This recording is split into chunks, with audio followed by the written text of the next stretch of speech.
এখানে কাক দেখা ছোট একটা গল্প মনে পড়লো, খুব সুন্দর, মানে গল্পটা আমার খুব প্রিয়। এই গল্পটার ভিতরে মানুষের কিছু সমস্যার সমাধান আছে। মানে কেউ যদি ডিপ্রেশনে থাকে নিজের অবস্থান নিয়ে, যে আমি ভালো নাই, আমার থেকে ও বেশি ভালো আছে, এই গল্পটার ভিতরে দারুণ একটা শিক্ষা আছে। এই গল্পটা শুনলে তার ডিপ্রেশন অনেকটা কমবে, এটা আমি মোটামুটি শিওর। গল্পটা হলো এরকম যে একটা কাক ছিল, সেই কাক নিজের চেহারা নিয়ে খুব হতাশ, যে সে দেখতে খুব কুৎসিত, তারে কেউ ওইভাবে প্রিয় পাখি হিসেবে কেউ কোনোদিন কাকের নাম বলেও না।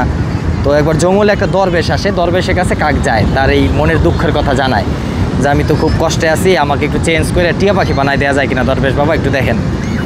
তো দরবেশ শুনে বুঝে বিষয়টা, ওর মনে অনেক কষ্ট ওর চেহারা নিয়ে। বললো আচ্ছা তুমি টিয়া পাখি হইতে চাও কিসের জন্য? বলে টিয়া পাখি তো অনেক সুন্দর, দেখেন লাল ঠোঁট, টিয়া কালার, শরীরের কালারটা কত উজ্জ্বল, কত সুন্দর, মানুষের কত প্রিয় ও। বলো ঠিক আছে, তুমি টিয়া পাখি হওয়ার আগে একবার টিয়া পাখির কাছে যাও, গিয়ে টিয়া পাখির সাথে কথা বলে আসো, যে কথা বলে তারপর আমার কাছে আসো, তারপরে তোমাকে টিয়া পাখি বানাই দেবো। তো কাক তো দ্রুত উইরা চলে যায় টিয়া পাখির কাছে, যায় বলে টিয়া ভাই তোমার কাছে আমাকে দরবেশ বাবা পাঠাইছে। বলে কেন? বলে আমি আমার চেহারা নিয়ে খুব হতাশ হওয়ার কারণে আমি টিয়া হইতে চাইছিলাম। তখন বললো তোমার সাথে একটু কথা বলতে। পরে বলতেছে চেহারাটা কি দেখছো, আমার চেহারা কি এমন সুন্দর, আমার থেকে ময়ূর কত সুন্দর দেখছো, ময়ূর কিন্তু অনেক সুন্দর আমার থেকে।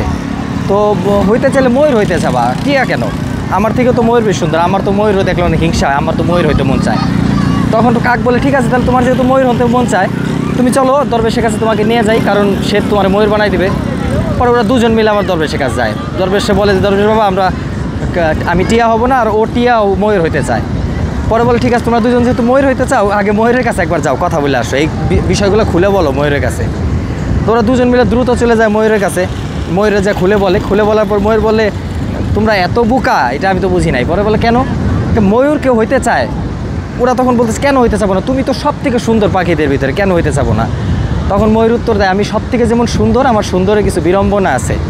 আমি নিরাপদে নিরিবিলি চলাফেরা করতে পারি না, মানুষ আমাকে পাইলেই স্বীকার করে। আমার যে পেছনের যে পেখম আছে সেগুলো তুলে ছিঁড়ে নিয়ে মানুষ বিক্রি করে, মানুষ ঘরে টাঙায় রাখে। আমি চরম অনিরাপত্তায় ভুগি, মানে আমি নিরাপত্তাহীনতায় ভুগি। আমি তো নিরাপদ না, আমার লাইফেরই তো কোনো নিরাপত্তা নাই। তো এই সৌন্দর্য দিয়ে আমার কি হবে? আমি তো ভালো না, আমি তো এই জীবন থেকে মুক্তি চাই। আমি যদি তোমার মতো কাক হইতে পারতাম, নিশ্চুপ আকাশে ঘুরে বেড়াইতাম, আর তোমার যে খাবার তুমি যা খাও সেটা অ্যাভেলেবল, তোমার খাবার সব জায়গায় পাওয়া যায়, তোমার খাওয়ারও কোনো টেনশন নাই, জীবনের কোনো ঝুঁকি নাই। এর থেকে মজার জীবন হয় নাকি? এই কথা শোনার পরে তারপরে বলে চলো যাই, আমিও যাবো দরবেশের কাছে, আমি কাক হব। তখন তিনজন মিলে আবার দরবেশের কাছে যায়, সব কিছু খুলে বলার পর দরবেশ বলে এখন কে কী হইতে চাও বলো। তখন কাক বলে খালাস, আমি কাক আছি, আমি কাকই ভালো। আর টিয়া পাখি বলে আমিও যা আছি তাই ভালো। ময়ূর বলে ময়ূর তুমি আর কাক হবা কী করতে, তুমি দেখতে সুন্দর, একটু মানায় নাও। ময়ূর বলে হ্যাঁ ঠিক আছে, আমার তো একটা সাইড খারাপ থাকলো, অন্তত মানুষ তো প্রশংসা করে আমি সুন্দর, আমিও যা আছি তাই থাকি। সো এই গল্পের শিক্ষা হলো এরকম যে যেমন আছি এমন থাকাই ভালো। হয়তো আমাদের দুই একটা সাইড কম আছে, কিন্তু আবার দুই একটা সাইড আল্লাহ ঠিকই দিয়ে দিছে। তো যেইটা আছে ওইটার প্রতি হ্যাপি হয়ে, যেটা নাই ওইটার কথা ভুলে গেলেই জীবন সুন্দর। বিদায় নিচ্ছি পাকিস্তানের করাচির সি বিচ থেকে। খোদা হাফেজ।